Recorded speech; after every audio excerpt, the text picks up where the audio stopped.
Greetings, sir. We are here to present our cloud computing project. Our topic is the Google File System. Our group members are as follows. The Google File System is a proprietary distributed file system developed by Google, which provides efficient and reliable access to clusters of data. It is the predecessor of the Hadoop distributed file system. The main goals are improving performance, scalability, reliability, and availability. It has a high fault tolerance, which is achieved by continuous backup of data, storing them in chunks of 64 MB. The GFS supports record append that allows multiple users from around the world to work on a file simultaneously, hence guaranteeing atomicity. The GFS also optimizes and speeds up common tasks for Google, like adding small pieces of data to big tables. JFS allows tech companies to process various amounts of data and serve a huge number of users. The latest version of the Google File System, named Colossus, was released in the year 2010. Next slide. Here are the assumptions. This system is built from components that often fail and must constantly monitor itself and detect, tolerate, and recover promptly from component failures on a routine basis. It stores a large number of files. They should be managed efficiently. The small files must be supported but not needed to be optimized. The workloads also have many large sequential writes that append data to files. Once written, files are seldom modified again. The system must efficiently implement well-defined semantics for multiple clients that concurrently append to the same file. High sustained bandwidth is more important than low latency. Most of our target applications place a premium on processing data in bulk at a high rate. I would like to hand over to Priyank. Thank you, Akshat. Now let's go through the architecture of GFS. A cluster is simply a network of computers. Each cluster might contain hundreds or even thousands of machines. In each GFS clusters, there are three main entities: single master, multiple chunk servers, and multiple clients. This figure shows the main components of a GFS cluster and how the messages are passed among the components. With a single master, many complicated distributed algorithms can be avoided, and the design of the system can be simplified. Master uses global knowledge to devise efficient decisions for chunk placement and replication. Clients never read and write file through the master. Client only requests from master which chunk servers to talk to. The single GFS master could be the performance bottleneck and single point of failure. To mitigate this, the Google uses Shadow Master to replicate all the data on the master, and the design guarantees that all data operations are transferred between the master and the clients, and they can be cached for future use. Now coming on to the chunks and chunk server, files are divided into fixed size chunks, which has an immutable, globally unique 64-bit chunk handle. By default, each chunk is replicated 3 times across multiple chunk servers. Each chunk is of 64 megabyte. It is a key design parameter, which is much larger than most file systems. It provides many advantages, such as it reduces clients' needs to interact with master, since read or write on the same chunk only requires one request. And since client is likely to perform many operations on a given chunk, keeping a persistent TCP connection to the chunk server reduces network overhead. Chunk servers store the chunks on local disk as Linux files. Now I'd like to hand over to Akshat to discuss about consistency model. Thank you, Priyank. The GFS has a relaxed consistency model that supports a highly distributed applications well, but remains relatively simple and efficient to implement. This table summarizes our result. A file region is consistent if all clients will always see the same data, regardless of which replicas they read from. A region is defined after a file data mutation if it is consistent and clients will see what the mutation writes in its entirety. Data mutations may be writes or record appends. A write causes data to be written at an application specified file offset. A record append causes data to be appended automatically, at least once, even in the presence of concurrent mutations. The guarantee is achieved by applying mutations to a chunk in the same order on all its replicas and using chunk version numbers to detect any replica that has become stale. I would like to hand over to Nirmesh. Thank you, Akshat. Next up, we have the master server operations. The master server acts as the coordinator for the cluster, managing data exchange between the client and the chunk servers. The master server is responsible for all system-wide activities like managing chunks, managing storage space, and load balancing. It is the master's duty to decide which chunk acts as primary or secondary. The master's duties include maintaining an operation log, which keeps track of the cluster, keeps a track of the activities of the cluster. The operation log helps keep service interruptions to a minimum. In case the master server crashes, a replacement server monitoring the operation log can be used. The master server also keeps a track of the metadata, which has the information of the chunks like mappings, locations, etc. This metadata is used to tell the master server to which file the chunks belong and they fit within the overall file. Next. The chunk servers in a cluster give system updates through messages called heartbeats. These messages allow the master server to take suitable action in case of failure. The master server is also responsible for garbage collection. The deleted files are marked and hidden for a certain period of time. The master then deletes the metadata of the deleted file. It recognizes the deleted chunks through heartbeat messages and deletes all the replicas of the deleted chunks. Now I'd like to call Nandi Rudra to continue our presentation. So for the system interaction, if the master receives a modification operation for a particular chunk, master finds the chunk servers that have the chunk and grants a chunk lease to one of them. This server is called the primary and the other servers are called secondary. The primary determines the serialization order for all the chunks modifications and the secondaries follow that order.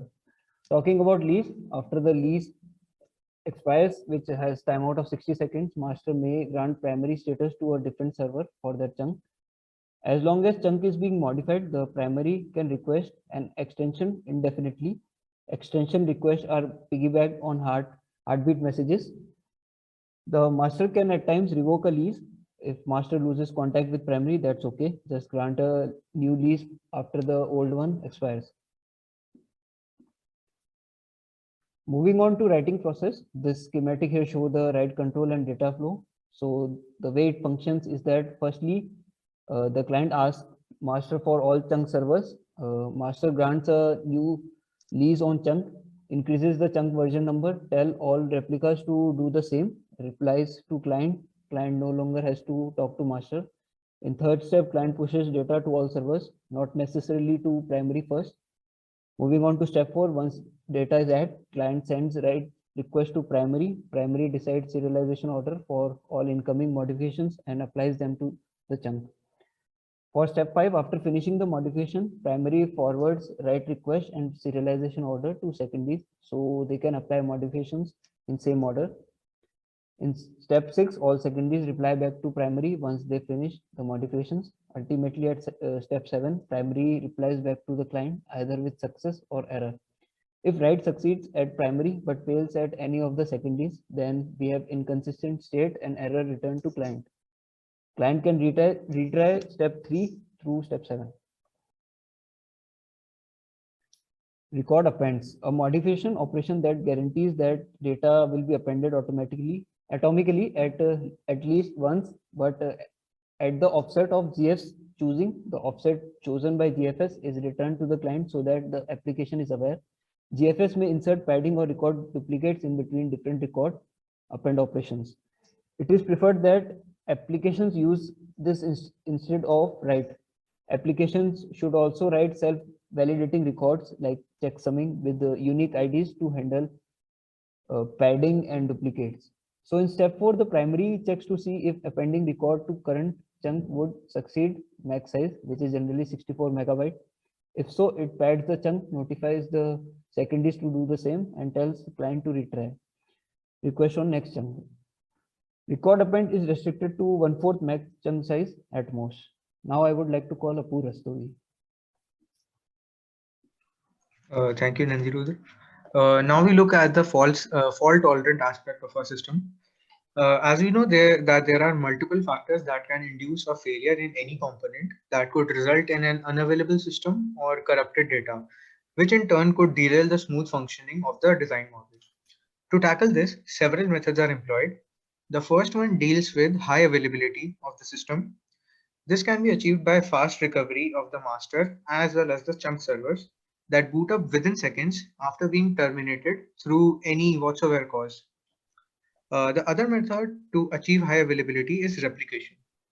Chunk replication is one way where we copy the contents of the chunk service to keep a backup ready, while other uh, while the other is the master replication method, where the operational log and checkpoints are replicated to provide reliability. Shadow masters, that is a secondary copy of the primary master only, can also provide read-only access to the file system even when the primary master is down. The second method would deal with data integrity. Here, a chunk is divided into 64 KB blocks having 32-bit checksum. Each chunk server uses checksum to detect corruption of the stored data. Verification is also done at all read and write times, and if an error is unearthed, the error is returned to the client and reported to the master, who creates a replica and gives out instructions to delete the faulty server. Talking about the diagnostic tools, the system in question generates diagnostic logs that record many significant events, including all the instances of chunk servers going up and down, as well as RPC requests. By matching requests with replies and combining RPC records on different machines, an entire interaction history can be reconstructed, thereby giving us means to diagnose a problem. The logs also serve as traces for load testing and performance analysis. Now I'd like to call up Priyank to demonstrate the code.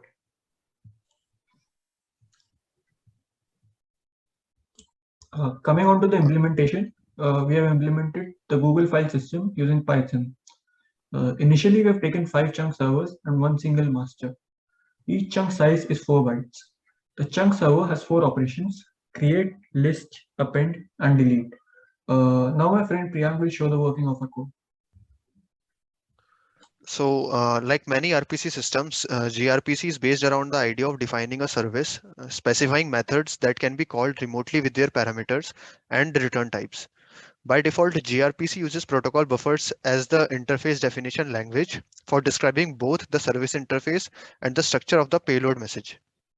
gRPC users typically call these APIs on the client side and implement the corresponding API on the server side. So as we can see in one terminal, we'll run python chunk servers.py to start chunk servers. In the next terminal, we'll run our master server. And from the third terminal, we'll run our client to interact with the file system.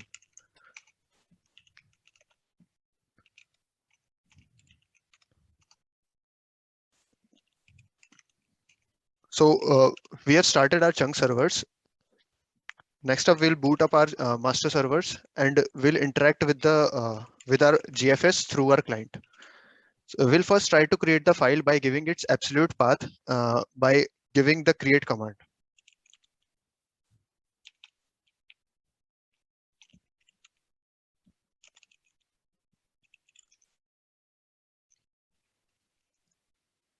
As we can see, we create 3 chunk servers, which includes their replicas, and corresponding control messages are displayed in master terminal.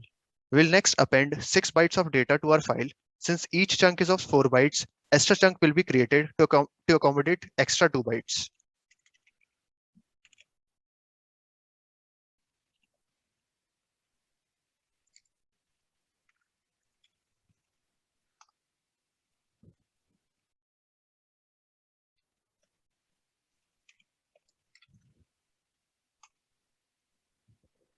Okay, now let's try to read the data.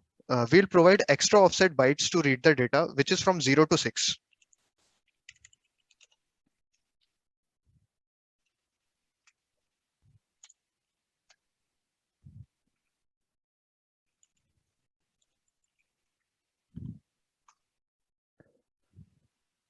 As you can see, the data which we have appended to the file 1 is successfully displayed on the screen by gathering the data from multiple chunks and accommodating them into one. Now I'd like to hand over to Akshat to conclude the presentation. Thank you, Priyank. So this concludes our project. The Google file system demonstrates the qualities essential for supporting large-scale data processing. We have used a single master design, which proved to be quite advantageous and was very simple to implement. The file system delivered high throughput and fault tolerance by continuous backup of data. It supports massive data sets and also concurrent appends so that multiple users can work on it at the same time. Lastly, it gets the desired performance out of our system.